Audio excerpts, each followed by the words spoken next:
The Whispering Library of Alexandria. In the soft twilight of an ancient world, where the Nile flowed like silk beneath the moonlight, there stood a city that shimmered with knowledge and mystery, Alexandria. This was not merely a city of trade or grandeur, it was a sanctuary of the mind, a temple of thought carved from the dreams of scholars. And in the heart of Alexandria stood the greatest treasure of all, the library. The Library of Alexandria was unlike anything the world had seen. Vast halls stretched for hundreds of feet, lined with scrolls from every known land, India, Greece, Persia, Egypt, Rome. Every scroll hummed gently in the silence, as if it remembered the hand that wrote it, the lips that whispered its secrets. And tonight, as the city fell into the lull of night, the library awakened, not in sound, but in feeling. A young scribe named Callisthenes wandered its echoing corridors, the papyrus rustling in his arms as he returned a scroll to its shelf. He wore a linen robe that brushed quietly against the marble floor. Outside, a warm wind rolled in from the sea, carrying the scent of salt and jasmine. But inside, it was the scent of parchment, ink, and candle wax that wrapped around the air like a soft blanket. Callisthenes had always dreamed of this place. As a child, he'd listened to sailors speak of Alexandria's wisdom like it was a living god. When he arrived years later, dusty from a long journey across the desert, he'd wept at the sight of the scroll towers rising like stone trees into the sky.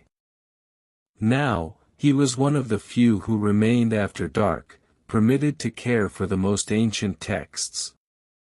He paused at a quiet alcove, where a golden oil lamp flickered beside a stone lion's head carved into the wall. Resting in the alcove was a scroll said to be from Plato himself, transcribed by one of his students. As Callisthenes gently opened it, he could hear not just the voice of philosophy, but the quiet rustle of minds long past. The scribes of Athens, the thinkers of Babylon, all whispering across time. His fingers traced the ink, still vivid despite the centuries.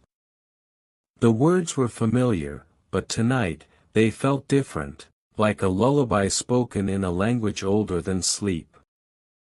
The rhythm of syllables, the calm cadence of logic and reason, lulled his thoughts into stillness.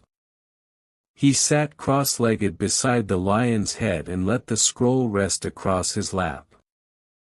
Outside the stone windows, the sea whispered, and stars blinked above the lighthouse of Pharos, guiding distant ships home.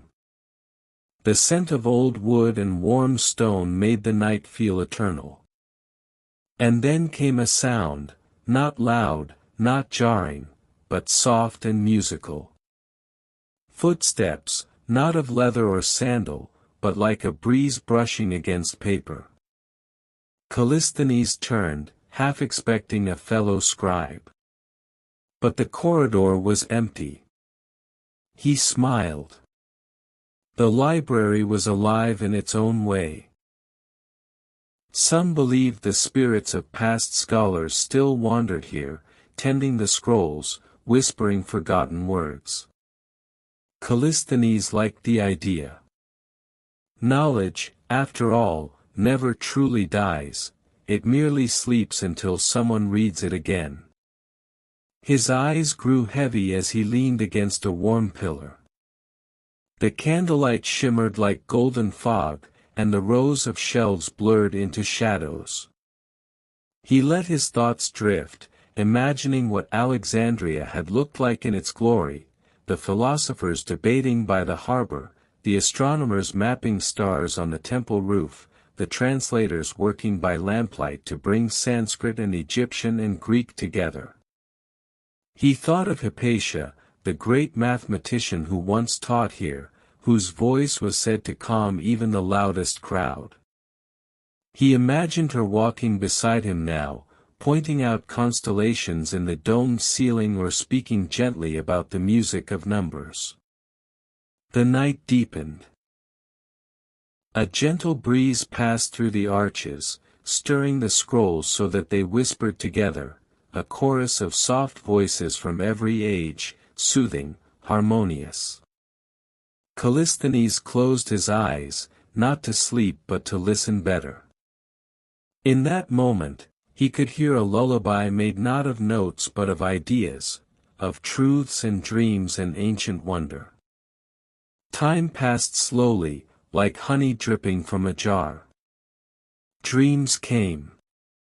He found himself walking through the hanging gardens of Babylon, the air thick with flowers and the laughter of scholars. Then to the steps of the Acropolis, where Socrates spoke beneath the olive trees. Then to the banks of the Ganges, where monks copied manuscripts with brushes dipped in river water and ink. Each place welcomed him gently, like old friends returning. No haste, no urgency, only the deep peace of timelessness. In the waking world, the library stood silent. But within its walls, the whispering knowledge swayed like wheat in the wind. The candle beside Callisthenes had burned low, a thin line of smoke curling toward the ceiling.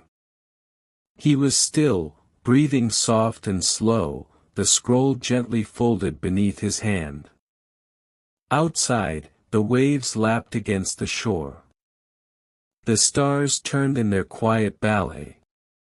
And within the library of Alexandria, knowledge dreamed, and with it, so did Callisthenes.